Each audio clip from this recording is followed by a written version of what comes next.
good? Yes. Hey, how you doing? I think you're here for this evening anyway, then, so. All righty, with that. paying you tonight, by the way? Cancel meeting. Good point. Oh, I attend just for fun. There should have seen us on for the drainage.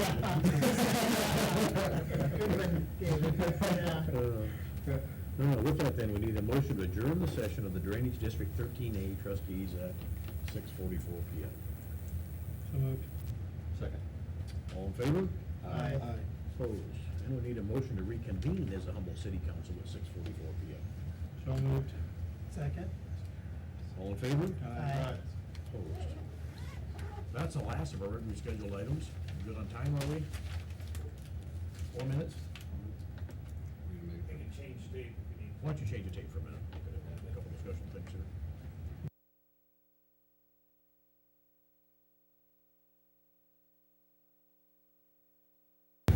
here. Are we good? Yep. All right, we're back. Like I said, that's the last of our regular scheduled items. Aaron?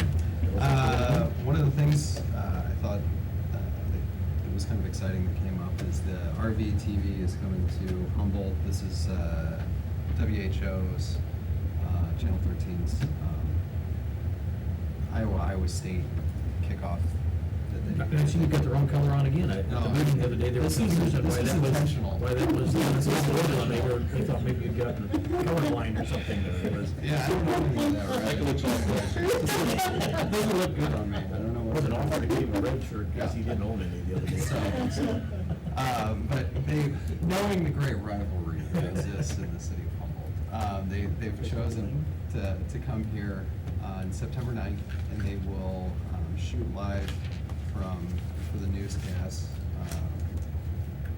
4, 5, 6, and then the night one, I think, go until about midnight. And so they're coming to town, and they asked, can you put some sort of get together along with this? So we're working with the chamber and a bunch of people, kind of a committee of the willing, to get some events together. I think there's obviously a lot of people who are passionate about Iowa and Iowa State, and so Be here for some red shirt Yeah, or exactly. black or somebody might have some. so I think the Could be a Slater, couple people anyway. the That's Slater clan will come out and support the Hawkeyes. So I think it'll be a great event. They've been in Webster City and Fort Dodge and some of the others. Just from judging by the comments and what's kind of gone on Facebook and discussions within the chamber, it sounds like there's a lot of excitement between doing like a downtown sound sort of event, but also throwing some more like tailgate oriented type items in with it. So I guess look forward to that. I think it'll be a ton of fun. So that's coming up. What day is that again, Aaron? September 9th. September 9th. Yep. Which is? A Wednesday. A Wednesday. Yep. So unfortunately, it's a Wednesday. It's the lead up to the Iowa State game. Right. Should be good. Thursday, what day is it? No, not. Only for Iowa State fans. Just for Iowa State fans. Watch out! I got an evaluation right after this. So, on top of that, I did go down and post some pictures. Went down at night on, I think it was Thursday or Wednesday. Took a bunch of pictures. Bridge looks really good. The lights are awesome. Lights are on. What is left on the bridge now, Aaron? The staining underneath, obviously, that's dependent upon when the water gets low enough and they can get the same company to come back, subcontractor to come back in. Outside of that, seeding, dressing up the site, they need to chop down some weeds that they had material stashed, and so there was a bunch of very, very high weeds in some spots. They went a little crazy with the seeding gun when they shot the green. Green. So that was So they turned a little bit of the Arts Council building green, and the ranch green. The guy doing it only had one arm, he had itches. Yeah. And the girls, we don't care. He coated it down very well. I guess if it's everywhere, hopefully it doesn't turn the railing into a geopet or something. It was pretty interesting. Same thing that happened with Hobie. So But anyway, so they came in and did that. There's also an intake that's in the bottom of Tourist Park, I guess, that needs to be rerouted, but that's also part of the FEMA project, so they need to get the intake rebuilt. They smushed it, essentially parking everything on top of it, and so they'll have to rebuild that. I think it was just a beehive, it wasn't anything substantial. They'll have to rebuild that, and then that'll connect up to where the outfall is part of the FEMA project that we're still working diligently with 15 engineers from FEMA to try and figure out how to rebuild the bank evidently. So eventually that'll be completed. Somewhere. It's 15 of them. And It there was really is 15 on 15 that. engineers. So we're getting that completed. It is, the scope of the project's been all over. They didn't like the fact that it was grouted riprap, and so they pulled that out, and then we proposed moving the water main, because that would be the best bet, is just to get it away from the shore. And that would connect up to the other water main that was moved when we built the bridge, so then that whole section would actually be replaced, so win-win. Well, now they're going back to, well, what if you just don't grout the riprap, or a few other proposals, and so, it's just constantly back and forth. So anyway, we'll get that figured out, but that's kind of a weird situation where you've got to stretch a good pipe, you've got a FEMA project here, and you've got to close out for the bridge over here, for the stored materials. And so, that might take some discussion to make sure that everybody's on the same page there. What about that curb that's in front of the overhead door on the west side of the? That was included in the plans and specs on the That- project. Goberson Smith said that somebody told them that they didn't need to put it in there. That somebody wasn't me, I don't know if it was somebody affiliated with, Sand. Kimberly Sands would have said that. And because they're the ones who brought it up. How they to- use I don't know it. if it was you or Walter, somebody mentioned it to me. And so they've been notified that that does need to go in, so that'll be put in there. Somebody One asked of the me- lights isn't working, it's got one bulb that's burnt out, so there's punch list items like that. Somebody told me today that, are those lights on the sensor? Light sensor? That's another problem, they thought it was on a photocell. Right. It is not on a photocell. There is a photocell for the benches, but there is not a photocell for the light that shines on the statue. So they put it on that run that shines on the statue, assuming that the photocell was working on both of them. It's not on a photocell, so Right. that'll have to be installed. So Yeah. it's all these, it's the little Minor things, but, and here's a minor thing too, Drawings out. I was noticing the lights that they use that shine on the flag at night. Mhm. Well, it's a cup design like this, so it catches everything, every bug, piece of dirt, the things like Mhm. that. So it's almost, I look at it, it's kind of full of dirt and Mhm. not, Already. already. And I was just wondering, shouldn't there not be a globe over the top of that to prevent that from filling up Mhm. like that? I mean, That's- I know it's mean, minor, but. That's if something it's a- we'd just not gonna be- probably be able to take care of. I mean, Okay. we'll put- But I mean, if it's not It's an functional, it's LED, not- so it's not gonna be, I don't think, that high. I don't know. Well, you just gotta be careful, because an LED requires more air than a normal bulb requires. Oh, yeah. A fan on the back, so you can't enclose it, or it will. Oh, really? It will get extremely hot, Okay. yeah, so I don't like that. So. We'll work with them to figure it Yeah. out. But, yeah, I noticed that when I was down there, especially with the mayflies out.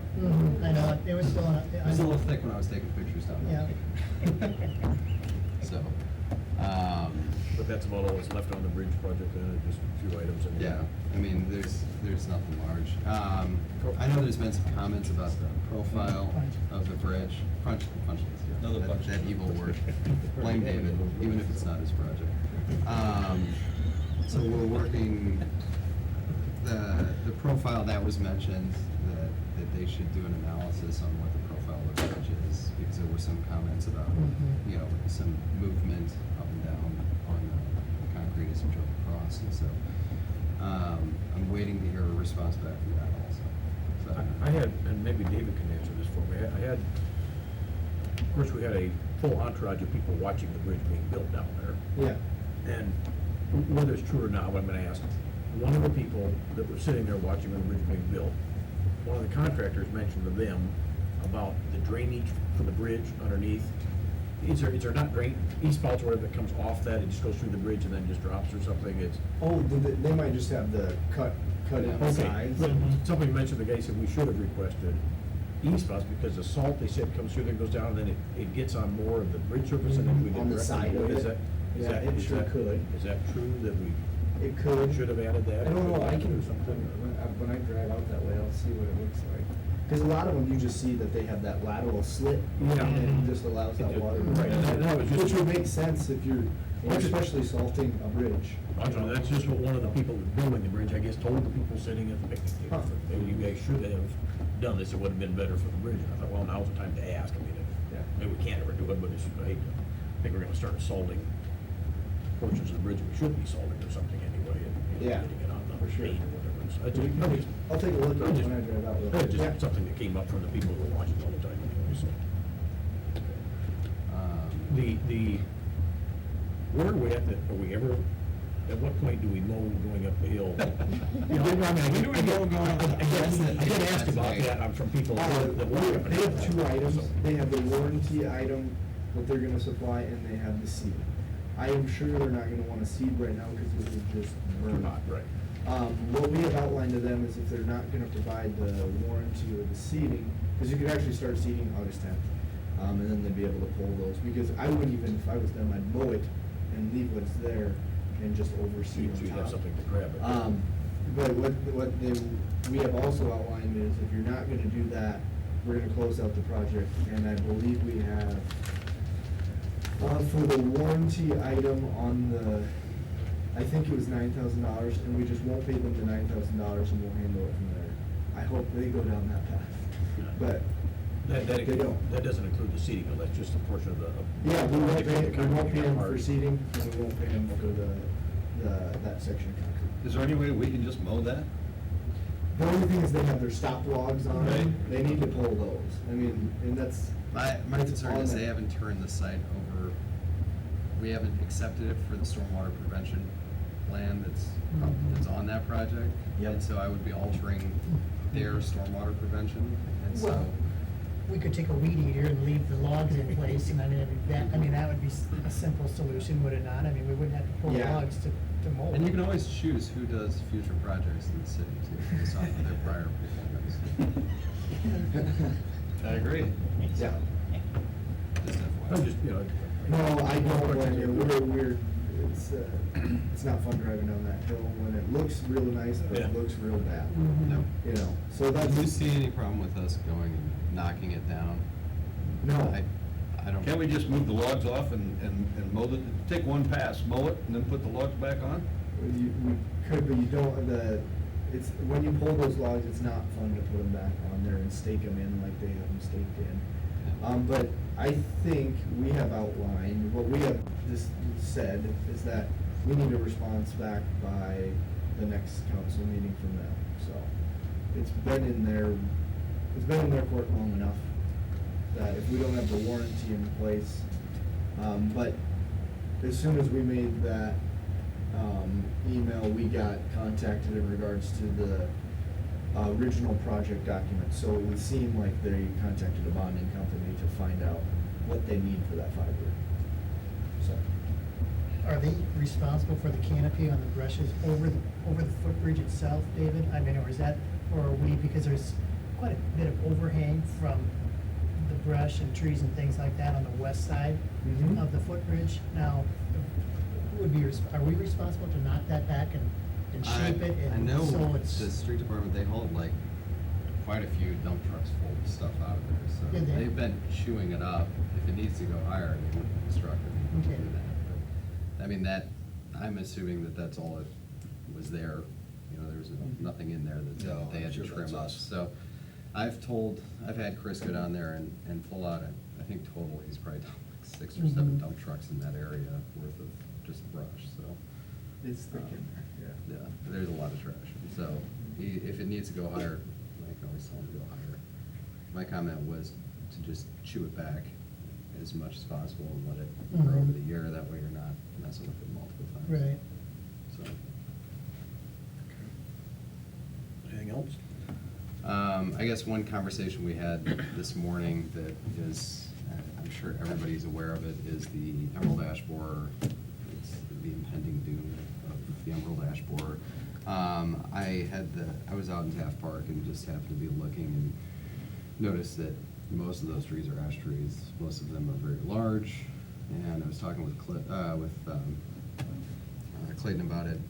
And he said, yeah, he's like, that's pretty much the case. He said everywhere throughout the town, it's ash trees and they're big. And a lot of them are nearing the end of their life. And so, First of all, if all the other towns cut theirs down around us, it may not move here. Yeah, exactly. HUD cleans them all in the other communities, we might get lucky, so. I think that, you know, from talking with him, what he's looking at doing is the ones that are already in rough shape, because there are ash trees that are already in rough shape sitting in Taft, is get rid of those, get a tree in that spot, you know, and Get try and at something least started. get something started so that you're not wiping out and turning it into a prairie in the middle of town when this does. Gotta remember when the elm trees, we took them out of there, we took hundreds of trees out of town. And then also they've been to That's several probably why they workshops. planted ash, because they grow fast. Right. Mhm. Now, Now it's gonna be an ash borer. Yeah. Plant maple trees, there'll be a maple Yeah, borer. what's next anyway, Yeah. the plan. So were we just concerned with parks then, Aaron, or do we look at city right of way with ash trees and things like that, or, I mean, where do we just combine, I mean, So far, we have not done anything with city right-of-ways and stuff anyway, even on the other trees and stuff, we've stayed out of that.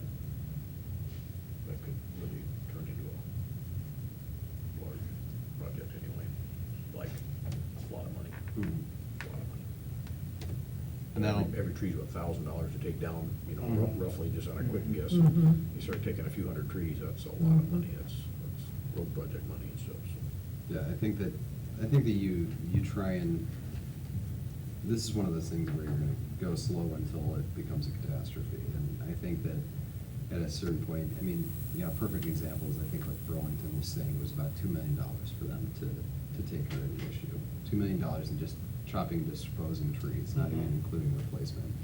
And so, you know, obviously, we're quite a bit smaller, but that cost is still going to be very substantial. This tree We should be alone as looking part at of the doing street something project was now. $1,000. So, you know, if you can start taking out at least the weak ones and the ones that are at the end anyway, then you're. We should starting start to- planning on it now, doing Yeah. some of it now, Yeah, rather than wait till.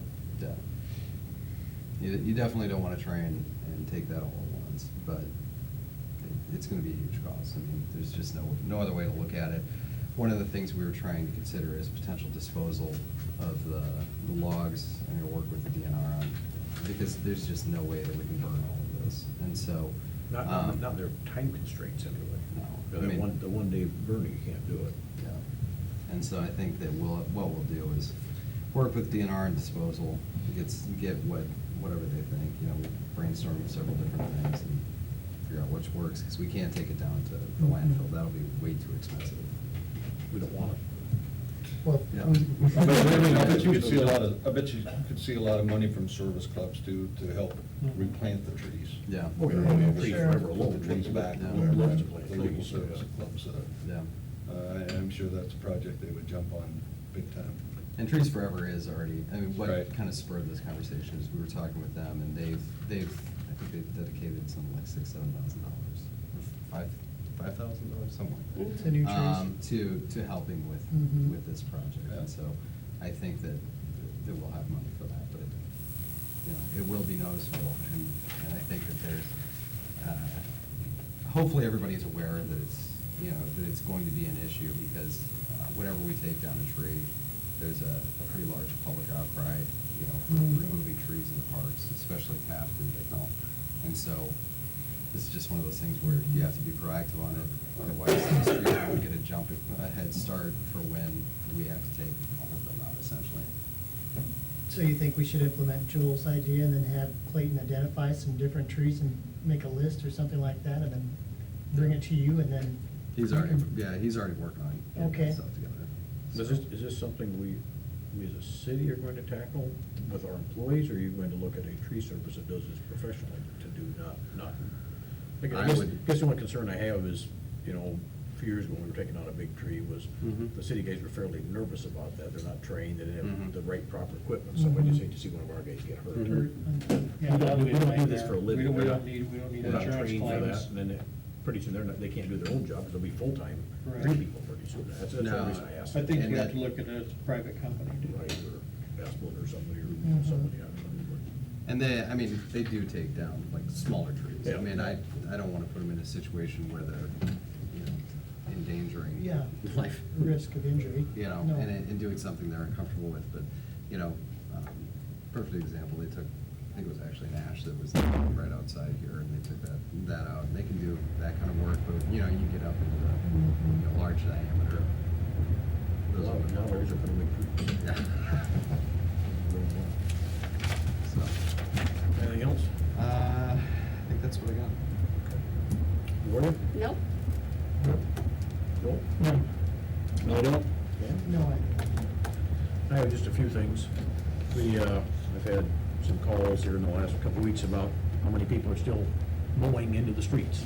And, you know, I've driven by houses and cannot believe how much grass is out in front of the house, and I don't know if we can't seem to identify those when the people that can do something about it drive by or what, but it does amaze me that I have seen.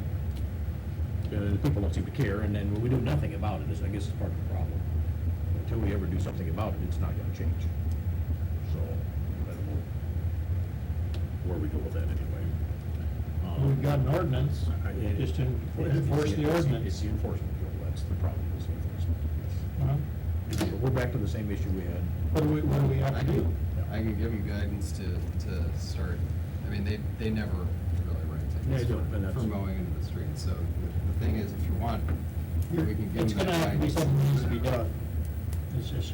It's just a fact of, Mm. You know, lately I've noticed there are some cars back parking in front yards. I've had complaints from people about that, have called me, I've driven by, and yes, they are. You know, that was an issue we had before, and it kinda went away for a while, but it seems to come back now, because once again, we don't do anything about it. So it's, especially when it was raining with water, you can tell by the ruts in the yards, and, you know, who was parking, you can, it isn't hard to tell that anyway and stuff, so it's just, something came up, and also, you know, we talked about speeding, you know, we put a. stop I think we just need to make notes of it and then and write down the addresses and give it to the proper people and have it taken care of. You know, Well, we so do- I think there are some things that we need to address at some point anyway, to, you know, to get something done anyway, I don't know what, to get something done, so. And that is passed over to the LEC, and so whatever outcomes, I guess, the council wants, and if you want tickets handed out for, you know, for the mowing into the street or, you know, the speeding, we just need to provide very clear direction and an expectation that this will be handled in such manner, because we do pass, you know, I can tell you, I pass along a lot of addresses, a lot of information to the LEC for the police department, and, you know, at that point, it's turned over to them to engage with the homeowner. You know, I get involved if somebody essentially comes and talks to me about it, saying that they weren't happy with the response from the police department, or they weren't happy with the fact that they got a ticket. That's more often than not the conversation that occurs, but outside of that, you know, most of these interactions don't come back to me once I turn it over to the police department, so. If we're not gonna enforce them, there's no need in having them. And it's clearly been, I mean, they've been told, everybody's been told, so it's probably just gonna have to be a learning experience for some. And that was, like I say, I've had people tell